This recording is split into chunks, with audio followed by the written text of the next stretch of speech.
Hello viewers, আসসালামু আলাইকুম। মেহেদি medicine corner থেকে আপনাদেরকে স্বাগতম। আজকে আপনাদের সামনে কথা বলবো ভাইটাল জিন সিরাপ নিয়ে। তো এই ভাইটাল জিন সিরাপ কোন কোন রোগের ক্ষেত্রে ব্যবহার করা হয় সেই সম্পর্কে বিস্তারিত জানতে এখনো যারা আবার ইউটিউব চ্যানেলটি সাবস্ক্রাইব করেন নাই, খুব দ্রুত সাবস্ক্রাইব করুন। এই ভাইটাল সিরাপ সেই সব রোগীর ক্ষেত্রে যাদের শরীর দুর্বল, মুখে রুচি কম, শরীরে ক্যালসিয়াম, মাল্টিভিটামিন এবং মাল্টিমিনারেলের অভাব রয়েছে, তাদের জন্য এই ভাইটাল জিন সিরাপ। ভাইটাল জিন সিরাপ বাজারে নিয়ে এসেছে ইমনেসিনা ফার্মাসিউটিক্যালস লিমিটেড। কোলাজেন সিরাপ রয়েছে মাল্টিভিটামিন ও মাল্টিমিনারেল। এটাতে রয়েছে ৩২ প্রকারের ভিটামিন, যেমন রয়েছে vitamin A, vitamin B, vitamin B one, বি6, বি12 এবং vitamin C, vitamin D3, vitamin E, potassium, calcium, magnesium,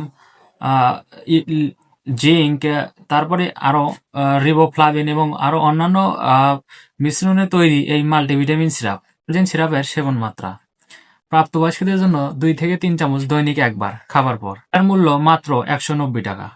Algin syrup diabetes রোগীর ক্ষেত্রেও গ্রহণযোগ্য। ডায়াবেটিস রোগীরাও এটা খেতে পারবে এবং এটা প্রেগন্যান্সি রোগীর ক্ষেত্রে এখনো তথ্য পাওয়া যায়নি যে ব্যবহার করা যাবে কিনা। তবে এটা খাওয়ার আগে অবশ্যই ডাক্তারের পরামর্শ নিয়ে গ্রহণ করতে হবে। তাই আমরা মেডিসিন বিষয়ে রিভিউ দিয়ে থাকি, তবে মেডিসিন গ্রহণ করার আগে আপনারা ডাক্তারের পরামর্শ নিয়েই মেডিসিন গ্রহণ করবেন।